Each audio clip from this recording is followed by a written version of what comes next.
Welcome to Law Talk Hub, your trusted companion in the world of law and justice. यहाँ हम सरल भाषा में समझाते हैं कानून की किताबें, ऐतिहासिक फैसले और संविधान की गहराइयाँ.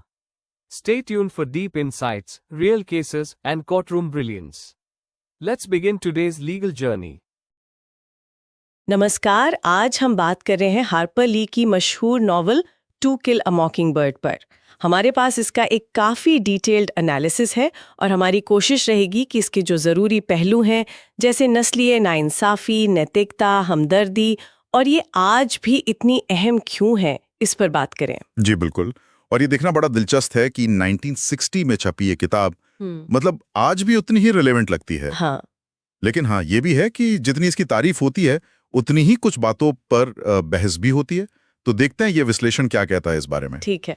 तो कहानी, जैसा कि कई लोगों को पता होगा, हमें ले जाती है 1930 के दशक के अलाबामा.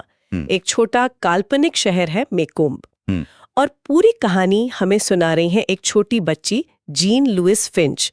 सब उसे स्काउट कहकर बुलाते हैं. जी. और कहानी का कह सकते हैं असली मोड़ तब आता है जब स्काउट के पिता एटिकस फिंच जो वकील है वो एक अश्वेत आदमी टॉम रॉबिन्सन का केस लड़ने का फैसला करते हैं. हाँ. और टॉम पर इल्जाम है एक श्वेत औरत के साथ जबरदस्ती करने का, जो कि सरासर झूठा है. और यहीं से शहर का जो छुपा हुआ नस्ली भेदभाव है वो मतलब एकदम खुलकर सामने आ जाता है. सही कहा.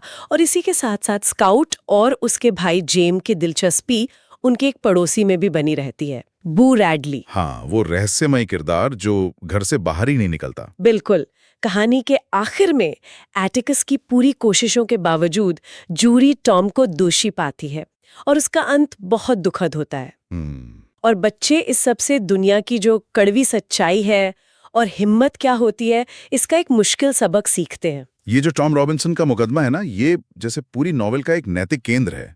एटिकस जानते हैं कि केस जीतना लगभग नामुमकिन है. पूरा शहर उनके खिलाफ है, फिर भी वो सच्चाई के लिए खड़े होते हैं. हाँ, ये उनकी ईमानदारी दिखाता है. जी.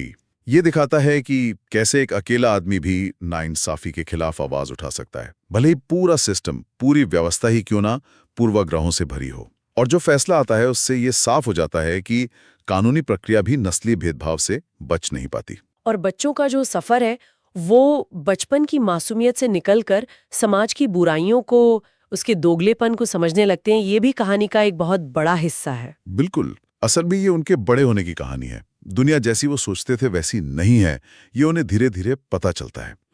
और यहीं पर वो सहानुभूति या दूसरों को समझने वाला जो थीम है वो बहुत अहम हो जाता है. एटिकस स्काउट को सिखाते हैं ना. हाँ, वो कहता है कि किसी इंसान को समझने के लिए तुम्हें उसकी नजर से दुनिया देखनी होगी. जी. उसके जूतों में पैर डालकर चलना होगा. ये बात पूरी नॉवेल में जैसे गूंजती है, जैसे स्काउट शुरू में बू रैडली से डरती है ना. हाँ बिल्कुल.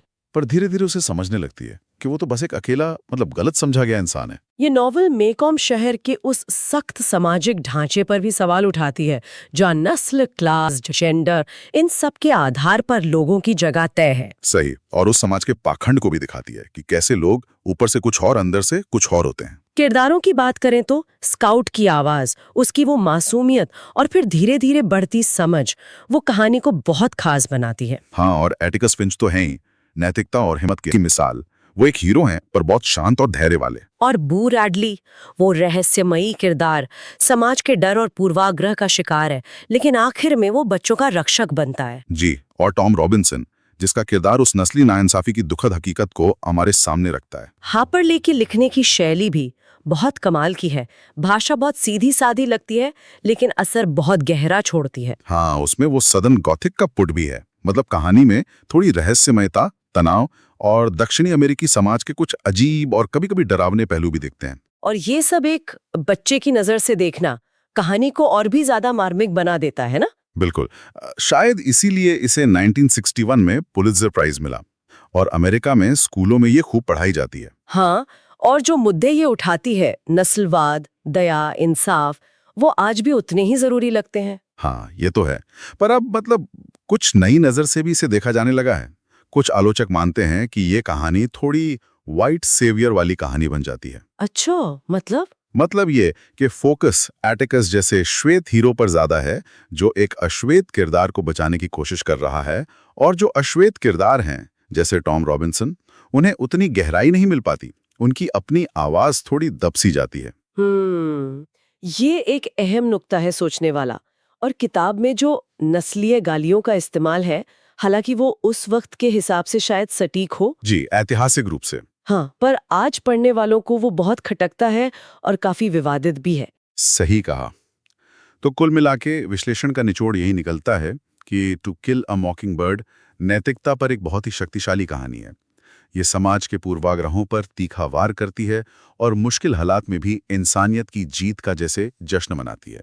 हाँ, और इन आलोचनाओं के बावजूद इसकी कहानी की जो गहराई है, यादगार किरदार है और ऐसे विषय जो कभी पुराने नहीं होते, ये सब इसे एक जरूरी किताब बनाते हैं।